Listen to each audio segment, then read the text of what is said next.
Hello and good morning all of you. स्वागत आहे तुमचं मेकअप एज्युकेशनच्या यूट्यूब चॅनलवर.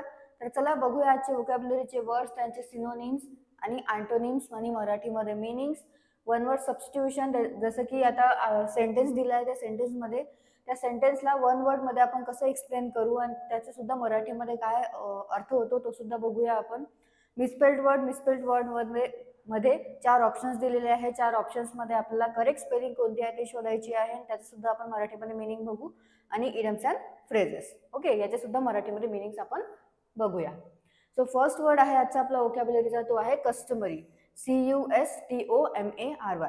कस्टमरी म्हणजे काय होतं तर अकॉर्डिंग टू द कस्टम्स और usual practices associated with a particular society, place और सेट ऑफ सर्कमस्टान्सेस. म्हणजेच काय तर एक प्रथा असते, त्या प्रथाला काय म्हटलं जातं, कस्टमरी असं म्हटलं जातं. ओके, किंवा रीत असते कोणाची, चालीरीती असतात जुन्या लोकांच्या, त्याला काय म्हटलं जातं, कस्टमरी असं म्हटलं जातं. सो काय होतं कस्टमरी म्हणजे मराठीमध्ये प्रथा किंवा चालीरीतींना अनुरूप म्हणजे काय होतं कस्टमरी. सो याचे सिनोनिम्स आहेत युजुअल, ट्रॅडिशनल, नॉर्मल आणि कन्व्हेन्शनल. आणि अँटोनिम्स आहेत अनयुजुअल, एक्सेप्शनल आणि रेअर. परत एकदा बघूया आपण आता कस्टमरी म्हणजे काय होतं. सो कस्टमरीचं डेफिनेशन आहे अकॉर्डिंग टू द कस्टम्स और usual practices associated with a particular society, place और सेट ऑफ सर्कमस्टान्सेस. म्हणजेच मराठीमध्ये काय होतं तर प्रथा, चालीरीतींना अनुरूप. सिनोनिम्स आहेत युजुअल, ट्रॅडिशनल, नॉर्मल आणि कन्व्हेन्शनल. आणि अँटोनिम्स आहेत अनयुजुअल, एक्सेप्शनल आणि रेअर. नेक्स्ट बघूया. नेक्स्ट वर्ड आहे अवर्ट. AVERT, avert. सो याचं डेफिनेशन आहे टर्न अवे वन्स आय और थॉट्स. म्हणजे काय होतं तर टाळणे किंवा घडू न देणे, त्याला काय म्हटलं जातं अवर्ट. किंवा काही आपण समजा कोणी आपल्याकडे बघत आहे तर आपण पटकन नजर फिरवून देतो, त्याला सुद्धा काय म्हटलं जातं अवर्ट असं म्हटलं जातं. सो अवर्ट म्हणजे काय होतं मराठीमध्ये टाळणे. कोणी काही बोलत आहे एखाद्या विषयावर पण आपल्याला त्या विषयाबद्दल नाही बोलायचं आहे तर आपण काय करतो, टाळून देतो, तिथून निघून जातो किंवा आपण नजर फिरवून टाकतो, पाठ करतो आपण त्याच्याकडे, बोलत नाही. म्हणजे काय होतं आपण टाळत आहे त्याला, म्हणजेच काय करत आहे आपण अवॉइड करत आहे. सो अवॉइड म्हणजे होतं एकतर टाळणे किंवा घडू न देणे, दुसरीकडे वळवणे किंवा नजर फिरवणे. म्हणजे काय होतं अवॉइड असं होतं इंग्लिशमध्ये. सिनोनिम्स आहे याचे प्रिव्हेंट, स्टॉप आणि अवॉइड. आणि अँटोनिम्स आहेत अबेट, एड आणि असिस्ट. परत एकदा बघूया आपण. अवॉइड म्हणजे होतं टर्न अवे वन्स आय और थॉट्स. म्हणजेच काय तर टाळणे, घडू न देणे, दुसरीकडे वळवणे किंवा नजर फिरवणे. सिनोनिम्स आहेत प्रिव्हेंट, स्टॉप आणि अवॉइड. आणि अँटोनिम्स आहेत अबेट, एड आणि असिस्ट. नेक्स्ट आहे जसे आता सेंटेन्सेस दिलेले आहे, सेंटेन्सेसमध्ये वर्ड दिलेला आहे, त्याचा यूज दिलेला आहे, तो हे एकदा तुम्ही बघून घ्या आणि स्वतःच्या मनाने त्याचा मराठीमध्ये अर्थ सुद्धा तयार करून बघा की काय होऊ शकतो त्याचा अर्थ.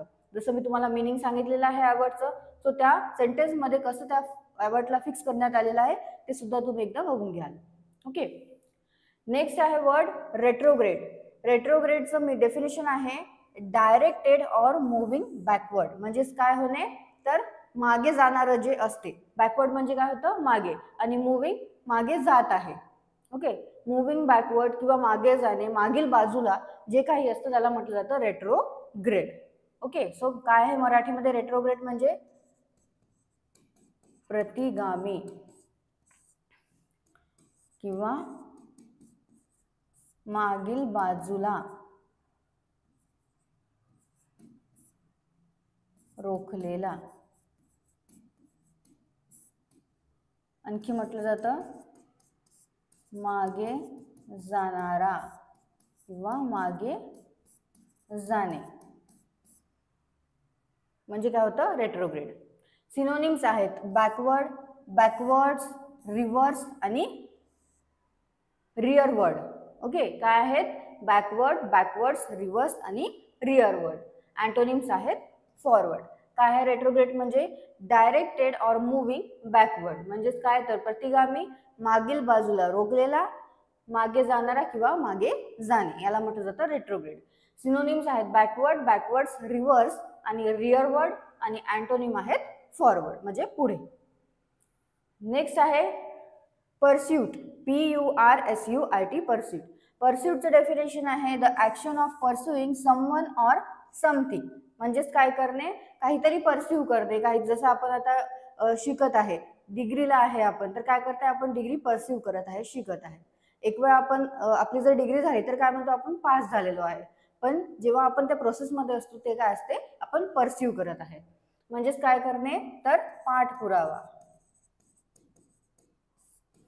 किंवा उद्योगधंदा, प्रयत्न,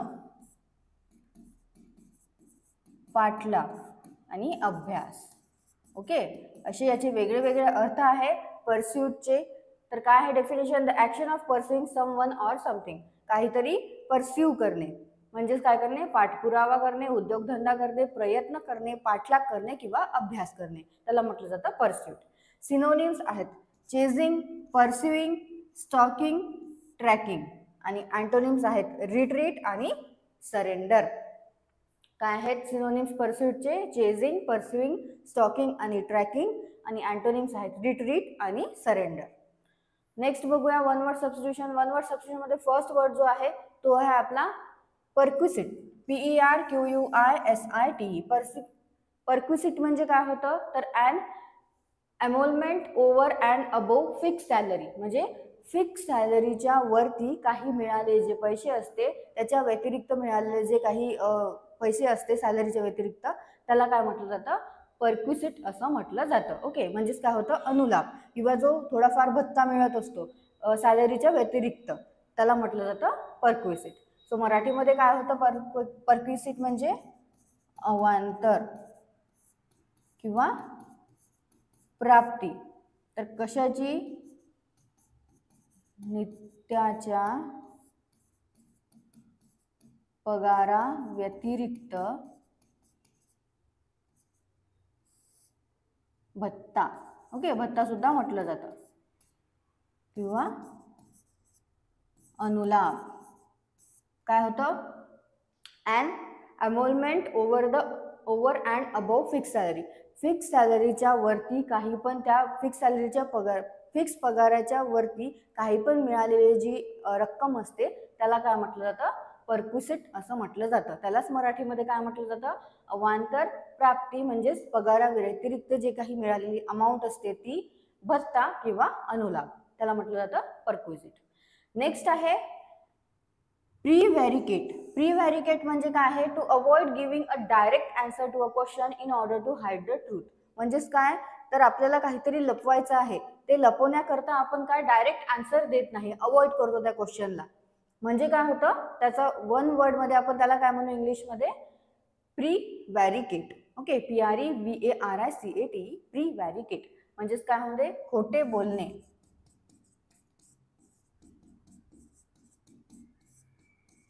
दिशाभूल करणे किंवा सत्य टाळणे किंवा सत्य लपवणे सुद्धा. म्हणजे काय होतं प्रीव्हॅरिकेट म्हणजे to avoid giving a direct answer, direct answer देणे अवॉइड करणे, कशा करता, क्वेश्चनचे ट्रूथ हाईड करण्याकरता, सत्य लपवण्याकरता, डायरेक्ट आन्सर न देणे कोणत्या पण प्रश्नाचं. म्हणजे काय होतं खोटे बोलणे, दिशाभूल करणे किंवा सत्य टाळणे, त्याला म्हटलं जातं इंग्लिशमध्ये वन वर्ड मध्ये प्रीव्हॅरिकेट. नेक्स्ट आहे मिसस्पेल्ड वर्ड मध्ये कमिटमेंट. सो कमिटमेंटची करेक्ट स्पेलिंग आहे ऑप्शन बी, COMMITMENT. कमिटमेंट म्हणजे काय होते, वचनबद्धता, वचन देणे कोणाला पण, कमिटमेंट करणे. सो कमिटमेंट म्हणजे काय होतं मराठीमध्ये, वचनबद्धता, बांधिलकी आणि जबाबदारी, त्याला काय म्हटलं जातं, कमिटमेंट असं म्हटलं जातं. नेक्स्ट आहे ॲडव्हर्टाइजमेंट. ॲडव्हर्टाइजमेंट म्हणजे सगळ्यांनाच माहिती आहे मराठीमध्ये काय म्हटलं जातं. सो मराठीमध्ये ॲडव्हर्टाइजमेंटला म्हटलं जातं जाहिरात. ओके, जाहिरात. आणि ॲडव्हर्टाइजमेंटची करेक्ट स्पेलिंग आहे option A, ADVERTISEMENT, advertisement. Okay, next idioms and phrases मध्ये फर्स्ट बघूया. फर्स्ट आहे bat and eyelid. Bat and आयलिडचं मिनिंग आहे to display a subtle emotional reaction such as consternation, annoyance आणि सॅडनेस आणि जॉय. म्हणजेच काय करणे, आश्चर्य, भीती किंवा भावना न दाखवणे किंवा खूप कमी दाखवणे. आणखी काय, काळजीचे कोणतेही चिन्ह न दाखवणे. म्हणजे काय होतं, bat and eyelid. Bat and eyelid to display a subtle emotional reaction such as consternation, annoyance, sadness आणि जॉय. म्हणजेच काय तर आश्चर्य, भीती किंवा भावना न दाखवणे किंवा खूप कमी प्रमाणात दाखवणे, काळजीचे कोणतेही चिन्ह न दाखवणे, त्याला म्हटलं जातं बॅट अँड आयलिड. नेक्स्ट आहे zero in one something. Zero in on something म्हणजे काय होतं, focus all attention on to one thing. म्हणजेच कोणत्याही एका गोष्टीवर काय करणे, फोकस करणे, लक्ष केंद्रित करणे, त्याला म्हटलं जातं झिरो इन ऑन समथिंग. म्हणजेच काय होतं, एखाद्या गोष्टीवर किंवा